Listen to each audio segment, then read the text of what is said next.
Warning, incoming game over. Warning, incoming game over.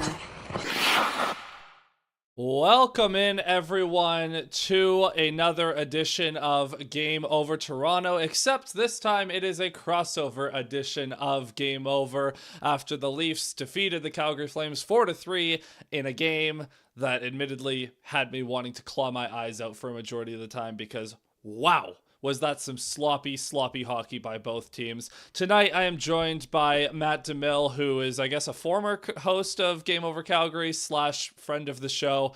Matt, how are we doing tonight? I'm doing great. I'm absolutely stoked to be back with the Game Over Network for a night. Obviously, like you said, Zach, I was hoping for maybe a bit of a more entertaining and put together game from both teams. But anytime I can kind of be within the Game Over branch, I'm so stoked to be here, and obviously appreciate you having me on for this crossover. Yeah, and so everyone say thank you to Matt for taking time out of his busy schedule with the WHL to make time for this evening's program. So heading into this one, for those of you who don't know, first of all, subscribe to Game Over Toronto, go subscribe to our friends at Game Over Calgary, and make sure to hit like and come hang out in the chat as well. For those of you who are new to Game Over or new to Game Over Toronto and the way that I run things, in the first period, I like to run a game recap, just a simple what happened tonight in this game. In the second period, we're going to talk more about the Leafs side of things, as this is a Leafs home game, so we'll start with the Leafs first. In the third period, we will talk Flames hockey and mainly the tankathon that is going to be going on all season for Gavin McKenna. And then in the fourth period, we will get into a Q&A. So to start this one, just with a simple game recap, as I said, before the game, great news for the Leafs. William Nylander was back in the lineup after missing Saturday. Rare missed game for William Nylander. He hasn't missed a game due to injury in like 4 years, so it's good to see him back. And when I say sloppy, I said that right off the top. This was such a sloppy game. In the first 2 minutes of this one, I had the Flames down for like 4 giveaways, and not even takeaways by the Leafs. Just straight giveaways from the Flames. Just bad passes behind the net, bad passes up the middle. Just sloppy. Now, Matt, is this just how the Flames are, or were they uncharacteristically sloppy to start this one? I was gonna say you're throwing around the word sloppy. I would not consider that a word in the Flames dictionary this year. I think that's kind of average. Average down the road for the Flames the start of this season. Like I will say, that first period was arguably one of the better ones they've had this year, and that's really a testament to how tough of a season it's been for them in terms of like production and stuff too. So again, you're throwing around the word sloppy, and for Toronto's sake, like that's absolutely the case. But for Calgary's, it was kind of just same old, same old. I feel like watching that game, it kind of, because I work in the tech space where the AI like revolution's taking over, and this felt like a work slop game that I was watching between these two teams. Nothing was pretty about it, and so after another Flames turnover, it gave Matthews a chance in front that Nylander took away, but he's unable to beat Wolf in tight. There was another great chance for Matthews where Nylander fed him a beautiful cross-seam pass, but he's unable to one-time it, and Wolf is able to get across. Wolf, man, so quick. I have not seen a goalie that is that fast getting lateral since prime Jonathan Quick back in the day in terms of his ability to get lateral. Fantastic there. And then on a bit of a great play by Nazem Kadri through the neutral zone to beat a couple of Leafs into the Leaf zone, sends it over to Huberdeau, who sends a great pass across to Morgan Frost. A shot that I swear got deflected because I saw a stick in the way and I heard the stick get hit. But Frost seemed to just power through the stick to shoot it far side on Anthony Stolarz, off the posted in. Morgan Frost, the Flames, after that, I mean, Nazem Kadri, who's had a great start to the season for Calgary, seems like he's pumping up his trade value a bit there, gets the goal. And for that line, so the line is Huberdeau, Kadri, Frost. What do you see from that line and just Kadri in general and the way he's been driving play? Yeah, I think I honestly, I'll be the first to say, I think the first handful of games for him was really slow. I don't really think he got clicking the way he wants to be clicking until the last handful of games. I think a lot of that comes from, and again, like while we all know Naz is a producer in and of himself, I do think a lot of that can be quarterbacked by the likes of Jonathan Huberdeau early on in the season. I mean, I guess we're still early on in the season, but at the right off puck drop when Huberdeau missed that first, oh man, 5-6 games, you could tell that there was no jump from Naz, and I think it's because of his line mate there. You don't realize how much of a playmaker Huberdeau can be until he's out of the lineup. I know he's gotten a bad rap over the last couple seasons, and rightfully so, but at the same time, like, there is a lot of talent that he brings out on this team, and I think the last couple of games that you see the Flames being a lot closer than they've been to start the season is a big factor of having Huberdeau slotted into the lineup. So again, while there is lots to love about Naz, and I agree, the trade value is going up the last couple of games, I think you also do have to give Jonathan Huberdeau some flowers in the way he's injected himself in the lineup. And even with his other line mate, Morgan Frost, he's been so hot and cold. You never really know what you're going to get out of this guy. And again, you put him on a line with Huberdeau, and it seems like, that was one of his stronger games tonight. Yeah, and Huberdeau, to defend him a little bit, not something that a lot of people in Calgary do over the past couple of years, but as a facilitator, it's hard to facilitate when you don't have anyone to give the puck to. And I know that scoring talent has not exactly been a luxury, or it's been a luxury the Flames have not had a lot of over the past couple of years. So hopefully with some of the guys coming up now, even guys like Coronado, if they can develop into someone that Huberdeau can send the puck to, or even on the power play. And for now, Kadri, Frost, able to make a play there. I think the Flames in general were controlling play for a lot of the first period as the Leafs just seem to have no interest in playing the first period for some reason, even though they are the more talented team. This has been a theme where the Leafs don't feel like outworking teams, hardly ever. There was a sequence in which both Phil Myers and Jake McCabe sent horrible shots into shin pads within a 20-second span. That led to a 3-on-2 chance for the Flames that Stolarz was able to turn away. And then I guess the refs were just taking pity on the Leafs because they gave them 3 straight power plays to end the first period, which unsurprisingly led to 0 good chances. Not even a goal. 0 goals, obviously, but 0 quality chances as the Flames penalty kill. Give them full props. They did a good job keeping the Leafs to the outside. The Leafs I don't know what the game plan was with having Matthews at the point, and I think they were trying to set up the drop slap shot one-timer to him. Didn't work out at all, and we go to intermission, and it is 1-0 Calgary. And then coming out of the second period, Nylander and Bobby McMahon almost have a good chance that's turned away by Wolf on a 2-on-1, and then Max Domi, notably not a scorer, notably has gone 2 straight years with the Leafs not scoring until December. He obviously scored in the second game of the season, but he gets his first of the night, ripping one bar down, an absolutely beautiful shot to tie the game at 1. And then the Leafs started to get their legs under them a little bit. They started to control the run of play to start the second period, dominating possession, but once again getting 0 good chances because the Leafs are allergic to going to the net and getting to the middle of the ice. The Flames then were able to start to get their legs back under them, start to turn the tide a little bit. And this was a weird play. Max Domi is back defensively, and Joel Farabee gets around him and drives to the net. And Anthony Stolarz just opens his legs and allows Farabee to slide at 5-hole. I don't know. That honestly, good for Farabee, first of the year. Seems like that was long overdue for him. What a horrible display of goaltending, though, from Anthony Stolarz. Yeah, I agree. I remember watching that, and the first thing that came to mind is that's something that Stolarz is going to want back. Obviously, it's more so a gift for a guy like Farabee, who's, I mean, since it seems like since he's joined Calgary last year and even into his time in Philly, this guy's been snake bitten when it comes to any sort of offensive production. So obviously, that's one that Stolarz wanted back, and one that maybe Farabee didn't expect to have, but at this point, he can take whatever he can get. Yeah, and so that gives the Flames the lead again, and I thought we were going to head into the second intermission with the Flames having the lead, but in the last moments of the second period, William Nylander drops back down to the second line with John Tavares and Matthew Nyes, and Michael Backlund just I don't know what was going through his head. He lets the puck just hang out and he leans towards the middle of the ice, allowing Nylander to just steal it from him, take his lunch money, gives it to Matthew Knies, who is left alone in front, outweights Dustin Wolf to bury it, his third of the year, and that ties the game up at 2. And then to start the third period, the Leafs back to the power play, and one of the messiest power play sequences I've seen in a while. Off the faceoff, Nylander falls. Anderson tries to clear. It's gloved down by Matthews, who admittedly did make a nice play. He shoots, stopped. Tavares gets a rebound, stopped. He gets another rebound, stopped. Then Wolf gets, I think it was Kevin Ball, falls on Dustin Wolf, takes him out of the play.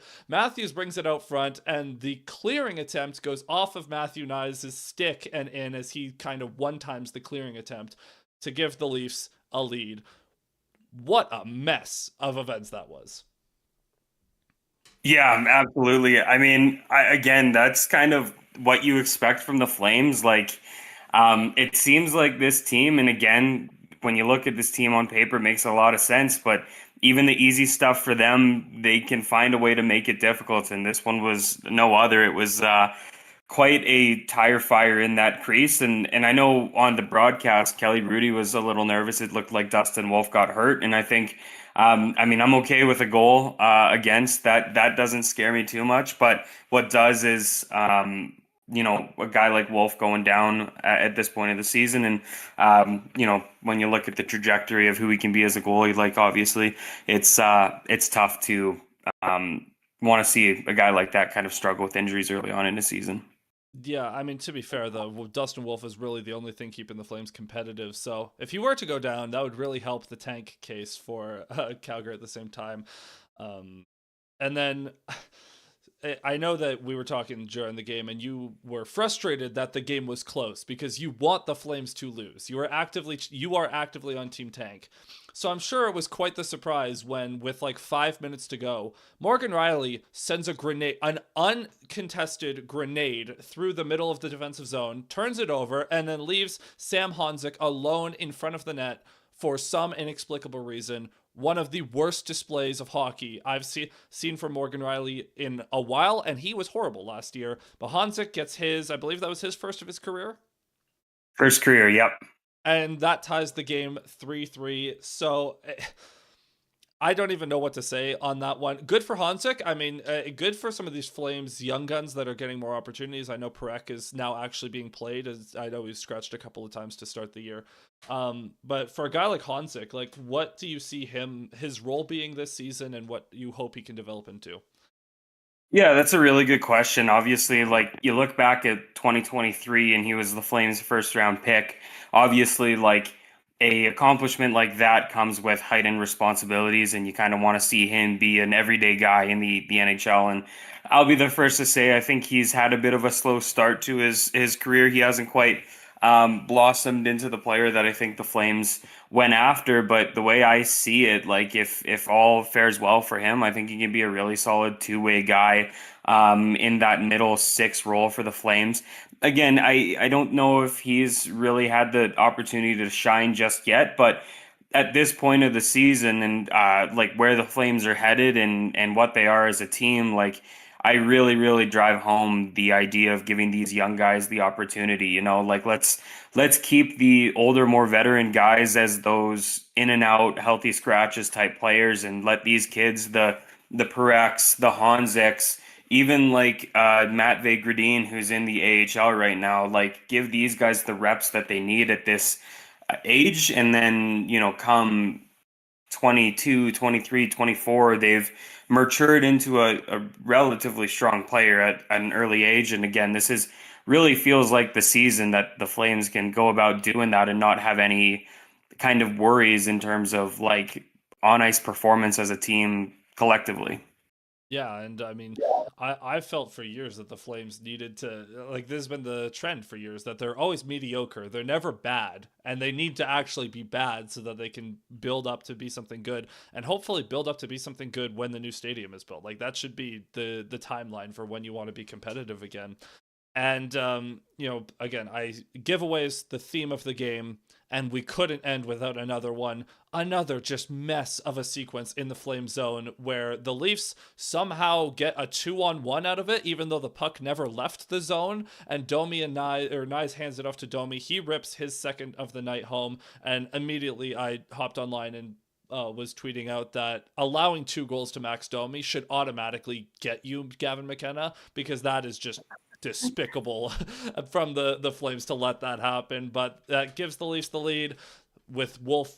With the net empty and Wolf pulled, the Flames are unable to really do much of anything. The Leafs are able to survive and win 4-3. They win ugly again because that's the only way that they know how, but somehow they've won back-to-back games, which I can't complain about at this part of the season. I will take the wins however we get them, and that gets us to our final of 4-3. So with that being said, I'm going to turn us over to our second segment now. Just a reminder for everyone watching to hit that like button and subscribe to Game Over Toronto, and go subscribe to Game Over Calgary as well. We got Conrad from Game Over Calgary in the chat. We've got Tokai #1 saying Captain Gavin McKenna. Hey, maybe soon. How fun would that be to have a McKenna and McDavid Alberta rivalry? Maybe. Oh man, it's what I dream of and what I'm going to be dreaming of for the next like 6 months or so. I can't wait for the Flames to finish last and get the 4th overall pick. That's gonna happen. If we do end up in that 32 spot, nothing would surprise me that we are the biggest losers of the lottery. So, I mean, you still can't convince me that we're gonna, come back from Olympic break and the Flames are gonna put together a 15-game win streak to finish 5 points out of the playoff spot. So, at this point, I'm genuinely can expect anything to happen at this point, knowing this team. Yeah, and Conrad saying Weegar and Anderson looked horrible tonight. And honestly, I can't complain. I will say Anderson drew a penalty in this one for being smaller than Matt Nyes, which was absolutely hilarious. Matt Nyes getting the old 2 minutes for being bigger than your opponent. I mean, that was funny. But yeah, Weegar, I actually think really highly of Mackenzie Weegar. Man, he was just throwing grenades all night. A ton of giveaways. And Anderson is definitely gone by the deadline. We'll see what kind of haul you can get for him. I mean, the Flames should be able to do nicely with selling off their assets, but selling off the assets is always the easy part. Anyways, in this second period, we're just going to quickly talk about the Leafs for the Leaf fans here, as we are on Game Over Toronto. Now, we've talked a lot about the Leafs' problems. I do want to say it's good to just have a couple of wins to kind of settle the heat a little bit. We've been freaking out a little bit in Toronto over here, so it's good to get a win. But I do want to say, I say that just before I get negative again anyways. Oh my lord, this Leafs defense cannot complete a pass, and it is horrible to watch. I know that I don't expect guys like Brandon Carlo to make a pass. We know he's bad with the puck on his stick. But Oliver Ekman-Larsson has been just not good. Morgan Rielly had that horrible giveaway leading to the Hanzik goal. He also didn't look great tonight. And then like Jake McCabe still can't complete a pass to save his life. The Leafs defense has been the biggest reason for why they get trapped in their own zone so much, for why they can't complete a breakout pass to save their lives. And all these fire drills, especially in the second period, because the second period is the Leafs' worst period, which is why it was so surprising that they played well for the first bit tonight.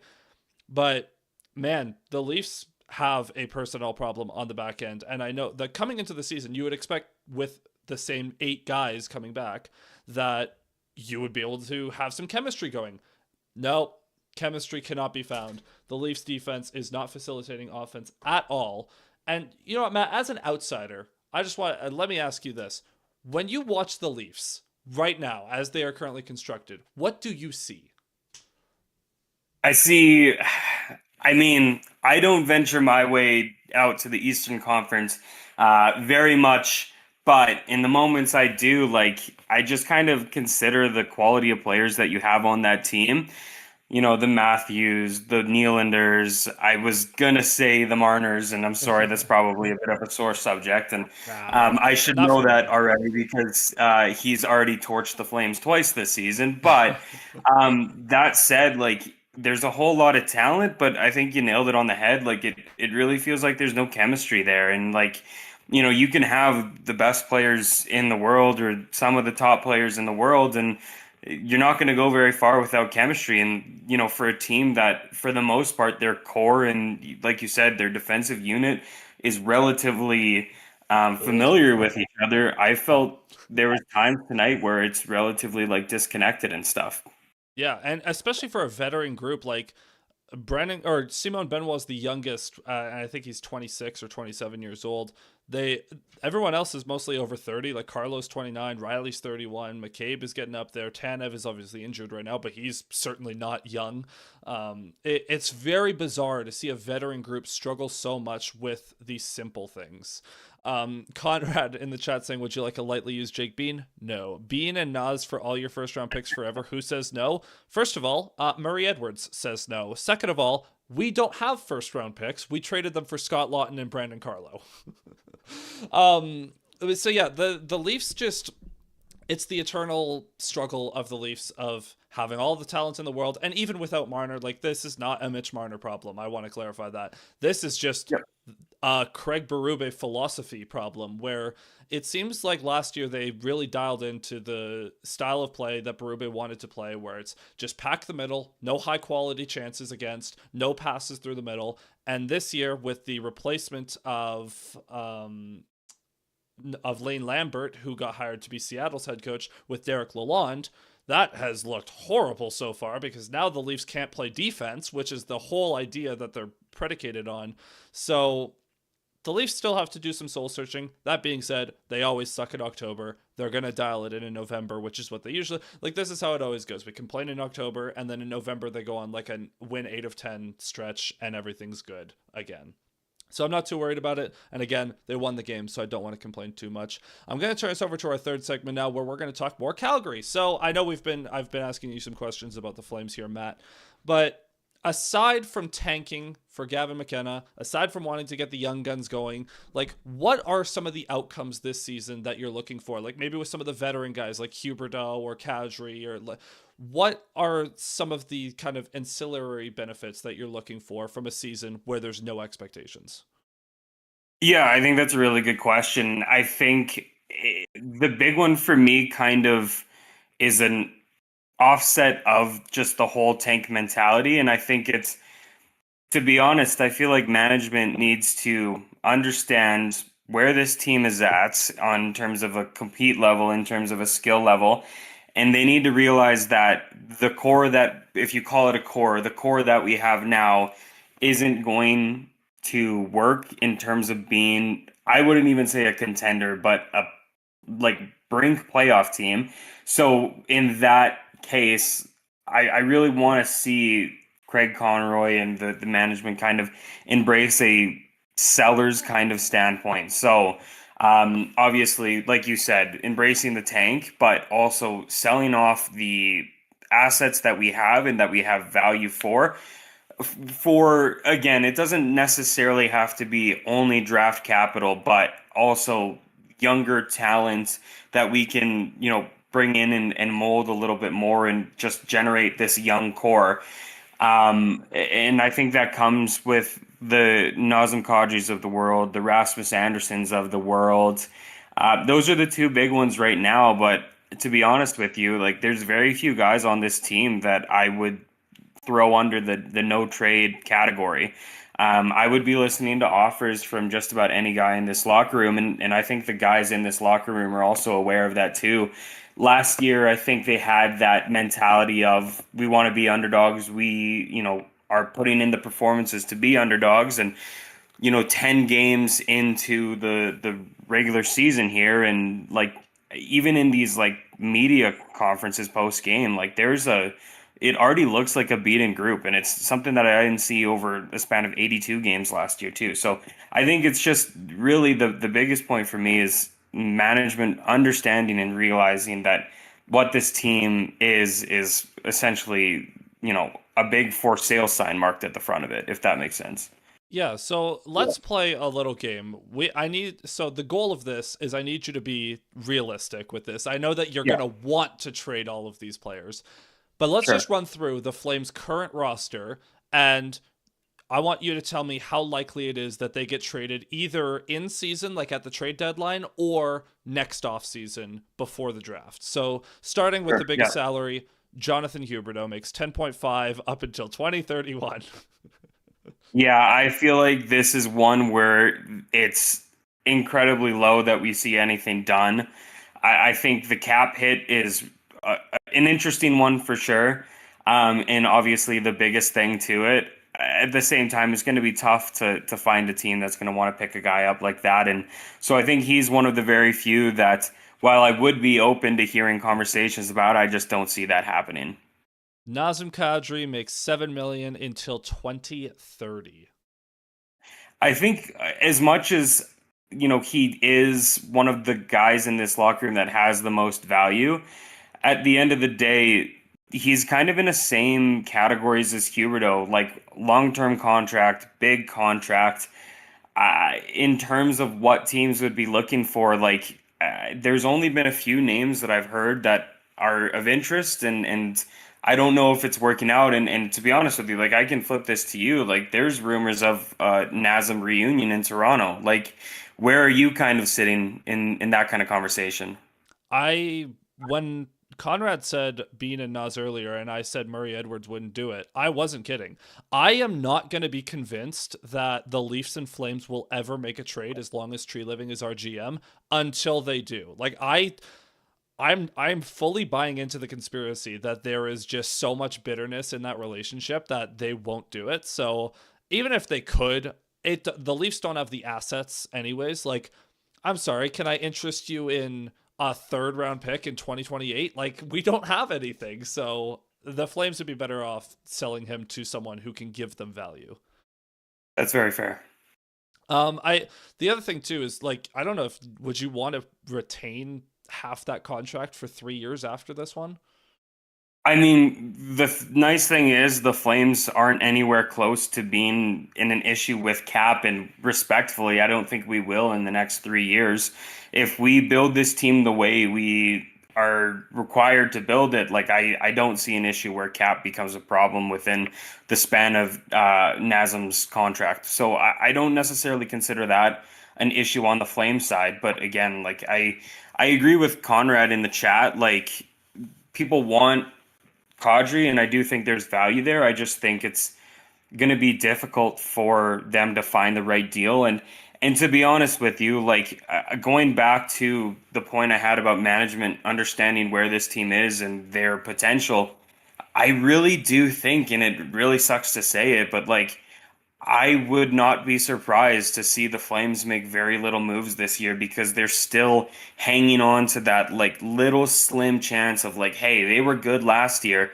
There's still a chance they can bring it back. And I think that's just being naive and not understanding the game well enough. But I really do think that there's a world that we see that happen too.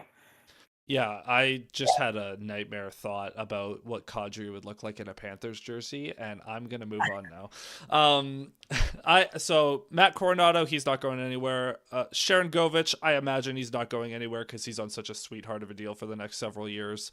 And I also think it would be, I think it'd be tough to find teams who would want a guy like that, considering the way he's been playing to start the season as well. Yeah, Joel Farabee got his first of the year, $5 million for the next 3 years. He's only 25, I imagine. Just see what he turns into. Yeah, that's a piece that I'm not necessarily. I think he's similar to Frost. I know Frost got a bit of an extension this year anyway, but they're both in that young enough category that I don't think you would move them unless the perfect deal rolls around. This one's interesting. Blake Coleman makes 4.9 for this year and next, 33 years old. How are we feeling about that one? So this is the name that I was waiting for you to bring up because for me, again, like obviously the big sweepstakes on this team is a Rasmus Anderson type guy, but you can't like deny what Blake Coleman brings to a team. He's been one of the Flames' best players to start the season as well. But again, 33, bit on the older side, but what he does or what he's done in Calgary for the last couple of years has definitely put teams on notice. And I could genuinely, like, if the wheels truly fall off the Flames this season come deadline, I could see him being moved to a contending team for a decent little return. What that is, I don't know, but I would say there's more value than people would expect on a guy like Blake Coleman. Yeah, like that's when I look at this Flames roster, that's the guy that I would want because that's exactly what the Leafs need, that middle six winger that can play be a complementary piece to a couple different lines. He's super tenacious, super good and physical. He was a key part of those Tampa Bay Stanley Cup runs, so he has the pedigree. Like that would be the guy that I go after. Conrad saying Backlund's security blanket needs to go. Would you consider moving Michael Backlund? Oh man, I would like. I don't mean to like. Again, I'm a Flames fan, true and true. He has done a lot for the city. He's gonna be one of. He'll be thrown up in the Flames rafters as a forever the Flame in a couple of years. Yada yada yada. But I don't know if I was in maybe the minority of this, but I will be the first to say I didn't love the extension. I think he's well past the days of him being a valuable member to this team. I didn't like the move. That said, like if there is a market out there for a guy like him, I would 100% look at selling. I can't imagine you would be able to get much out of a guy like that. That said, 100% like I would be open to the concept of getting him out of here.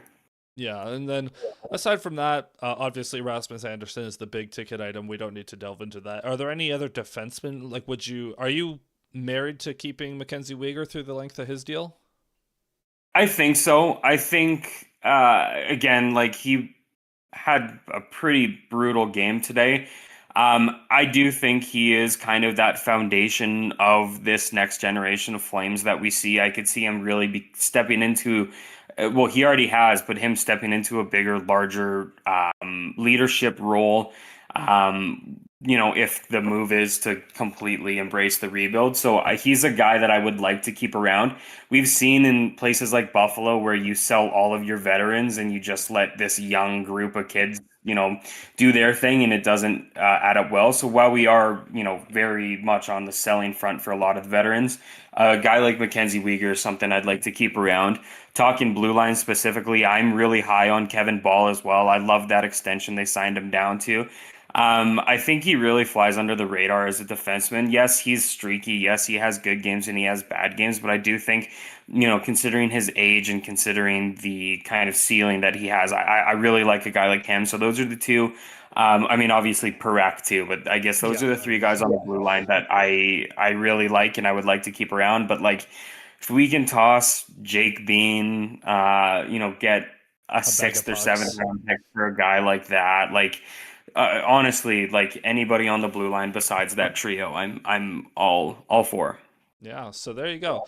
I'm going to turn us over now to our final segment. This is the part of the show where we invite your questions. Obviously, we've been chatting with you guys throughout, but if you have any specific questions about the Leafs or the Flames or hockey in general, this is the time to ask them. And just a reminder, of course, to hit that like button and subscribe to both Game Over Toronto and Game Over Calgary. Go follow the Game Over Network on social media platforms at the Game Over Network, everywhere on any social media platform you can find. And also, if you want another way to support the Game Over Network, be sure to check out our Patreon, which includes a link to our Discord where you can come hang out, talk hockey with some like-minded people over there as well.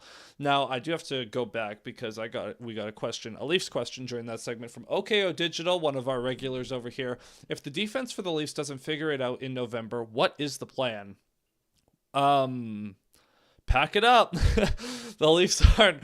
No, I think at that point, if the defense is still this bad in through November and into December, that's when you have to be like, okay, just like a puck moving defender would become the number one need at the deadline, because if you can't get the puck up to the forwards, you're not going to do a whole heck of a lot in the playoffs. There's way too much off the glass and out. There's way too many turnovers coming out of the defensive zone. It just really hasn't been good. So I think if they're still bad through November, you have to rethink what the D-core is going to look like, not just long term, but the rest of the season as well. And then Matt, is Athens Shingoose the next big thing in the WHL? Oh, great question, Conrad. Obviously, Conrad was up doing commentary for the finals of the WHL Cup this past weekend. So he kind of got a glimpse into the next generation of WHL talent. And of course, he's talking about Prince Albert Raiders first round pick from 2025, Athens Shingus, who was named WHL Cup MVP. I really do think he's got a bright future. I mean, I don't necessarily can say specifically NHL wise, but he's shown flashes of being a really prized member on that young Raiders team. And I think he was one of the more dynamic guys in the draft that came up. I think he slipped a little bit because he ended up being like a mid first round pick, but he's definitely a guy that I would like to keep eyes on. And I know you're already a big fan of this kid considering what he did. I think his stat line was 12 points in 5 games played at the tournament. So obviously a pretty monumental weekend for Prince Albert's first rounder. So yeah. Jimmy 2 times rating some players for the Leafs. Nylander and Matthews get a C-. Domi, Tavares, and Nyes all get an A for this game. Morgan Riley, E-. We are breaking the scale with how bad that last giveaway was. I love it. Welcome in, Jimmy 2 times. Now, Matt, I have a question for you. As people watching, you might have noticed I've been looking over my shoulder a lot because the Blue Jays are on. The World Series is on. Game 4. Jays are up 2-1 at this current moment. Now, Matt, I have to ask you, as an honest Seattle Mariners fan, how do you feel watching the Blue Jays in the World Series right now? Oh man, I was really hoping this wouldn't come up in conversation tonight, but I appreciate that nonetheless. You know what? I've got a buddy. He's a big Blue Jays fan. Shocker. I mean, all of my buddies these days are Blue Jays fans, but it really feels like that Mariners, or it felt like that Mariners and Blue Jays series was the World Series, in my opinion, considering how hot the Dodgers were kind of heading into the World Series. I didn't really expect much of a series to start with. So, the way that the Blue Jays won in that first game pretty dominantly, and then, of course, like that heartbreaker last night, like, I will be the first to say, like, I'm a Mariners boy at heart. I'm always going to be a Mariners boy at heart, but there's also something to love about cheering for Canada's team as well. So I won't necessarily jump on the bandwagon by any stretch of the imagination, but that said, there is a favorite I have in mind, and it isn't the Dodgers. So I'll be tuning into the game once we're done with the stream tonight and seeing how tonight's game goes. I mean, if they find themselves in a bit of a deficit following tonight, I would be a little scared if I'm a Blue Jays fan, but and of course they're playing against Shohei as the pitcher tonight, so that'll be interesting as well. So yeah, I will say Vladdy did hit a dinger off of Shohei earlier to give the Jays the lead, so that was great to see. Oh, did he really? I haven't kept up with the score whatsoever, so yeah. Did you stay up for the 18 innings last night? I sure did. I watched innings 1 through 7 and then kind of got a little sidetracked with some stuff around the house. And then I kind of just checked in and saw it was extra innings. I'm like, wow, I'm going to watch it. Obviously, extra innings of the World Series. That's you got to tune into that. And 1 inning turned into 2, and 2 turned into 3, and then 3 turned into 9. And by the time we got into the 15th, 16th inning, as tired as I was, I'm like, you just got to see how crazy this game gets. Like, you can't go to bed having watched all of these innings already and with no end in sight. So yes, I watched all the way up until Freddie's home run last night, and I paid for it dearly today. But that said, it was worth it. There were a lot of people that did not work very well this morning, or at all, because of how late that game went. Josh ACM saying, I love the Leafs, but until the World Series is done, I'm checked out from hockey. Then it's back into the deep, dark blue and white abyss. It is certainly a deep, dark abyss. I will see you on the other side there with that. Josh Conrad saying, another Flames question, is losing Ilya Solovyov hurting us more than most people thought with having Uyghur on his offside on and off this year? Yeah, I mean, 100%. I think it's past Uyghur playing on his offside. I think it's also, to be honest with you, like the decision making that went behind throwing Solovyov onto waivers for a guy like Daniil Miramanov, who I don't know if you saw, Zach, was on waivers about 2 weeks later. So when you consider that, like that really fired me up. And then, if they really did see something in a guy like Miramanov, and it's like, okay, like if there's a strong argument to be made that he can long term provide a better solution defensively for the Flames, like, okay, I'll hear him out, I'll give him a chance, I'll give him, half a season to kind of prove himself, but then to send him on waivers 2-3 weeks later is just asinine, if you ask me. So I think it is a lot more than just Uyghur playing on his offside. I think it's just this thing that the Flames consistently do where I think there's the wrong roster moves. And again, this isn't the first time we've seen it. We've lost guys like Walker Dewar, Cole Schwint, like a lot of young talent that, I mean, untested and not really much information is known in terms of what the future holds for him, but we gave them or we lost them to waivers because we're given veteran guys that really don't bring too much to the table, roster spots on the team. Yeah, so I mean, I'm sure we could talk for hours about how you feel about the Calgary Flames organization, but I think that is where we're going to wrap it up. So thank you so much to everyone who has tuned into the stream, or if you're listening on a podcasting platform, be sure to hit follow and leave us a review. Again, remember to hit that like button and subscribe to Game Over Toronto, and go subscribe to Game Over Calgary as well. And for everyone listening, be sure to go check out the Jays. We'll see what they can do here as we're in the bottom of the fifth right now. So we're going to go watch the rest of that game. And I'll be back tomorrow night for another Game Over Toronto stream, and then you can find your Game Over Calgary content as you regularly would over on Game Over Calgary. So thank you so much, everyone, and we'll see you next time. Cheers.